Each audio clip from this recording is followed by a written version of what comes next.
Bismillahirrahmanirrahim. Assalamualaikum warahmatullahi wabarakatuh.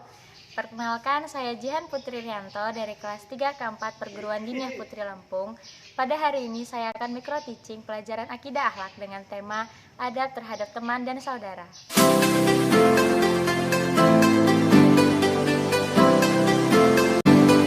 Setiap muslim wajib memiliki akhlak karimah, dan tuntunan akhlak karimah adalah ajaran Islam. Sumber hukum akhlak karimah juga merupakan sumber hukum Islam itu sendiri, yaitu Al-Quran dan As-Sunnah. Oleh karena itu, seseorang tidak mungkin memiliki akhlak karimah apabila tidak menjalankan syariat Islam itu sendiri. Baik, pada kesempatan kali ini saya akan menjelaskan pengertian adab terhadap teman dan saudara. Adab terhadap teman dan saudara adalah tata cara yang mengatur hubungan seseorang dengan yang lain yang didasari oleh sebuah perilaku kesopanan, kehalusan, serta kebaikan budi pekerti.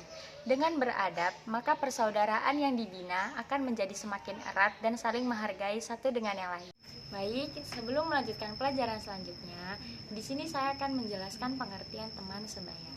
Teman sebaya adalah teman yang sederajat dengan kita. Contoh dari teman sebaya adalah kelas, yang kedua teman bermain, lalu yang ketiga teman belajar. Sesama teman sebaya kita harus saling menghormati, harus saling menghargai dan peduli satu dengan yang lain.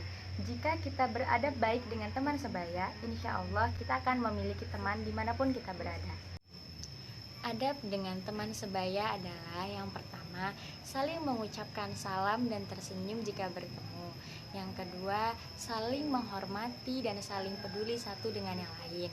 Yang ketiga, saling memaafkan apabila teman melakukan kesalahan yang tidak disengaja. Yang keempat, tidak bakhil dan tidak sombong. Dan yang terakhir, tidak saling meremehkan dan mengejek. Selanjutnya, adab terhadap saudara sesama muslim. Saudara sesama muslim di sini mencakup orang yang lebih muda, orang yang lebih tua, masyarakat dan tetangga. Yang pertama, orang yang lebih muda, yaitu semua orang yang umurnya lebih muda dari kita. Mereka diantaranya adalah adik kandung, adik kelas di madrasah, teman-teman bermain yang umurnya lebih muda dari kita. Terhadap adik, kita harus saling menyayangi dan membimbing. Kita pun harus memberikan contoh yang baik. Sebagaimana sabda Rasulullah SAW yang artinya, bukanlah umatku orang yang tidak menyayangi kepada yang lebih muda dan tidak memberi kehormatan kepada yang lebih tua. Hadis riwayat Abu Dawud dan Tirmizi. Adab yang baik terhadap orang yang lebih muda antara lain, yang pertama memberi kasih sayang dan bimbingan kepada mereka, yang kedua memberikan contoh sesuai dengan ucapan, yang ketiga menolong jika ia dalam kesulitan, dan yang terakhir bersabar dengan kemauannya. Yang kedua adalah adab terhadap orang yang lebih tua. Orang yang lebih tua adalah semua orang yang umurnya lebih tua dibanding kita. Adab-adab yang baik terhadap orang yang lebih tua antara lain, yang pertama, menempatkan orang yang lebih tua di tempat yang layak ketika berada di dalam majelis. Yang kedua, tidak banyak bergurau dengan orang yang lebih tua. Yang ketiga, menyambut dengan ucapan yang baik. Yang keempat, tidak menyelorongkan kaki saat duduk bersamanya. Yang kelima, tidak mendahulukan ucapan saat berbicara. Yang keenam, tidak memotong pembicaraan. Akhir adalah adab terhadap masyarakat dan tetangga. Pun adab-adab yang sangat dianjurkan Islam sebagai berikut.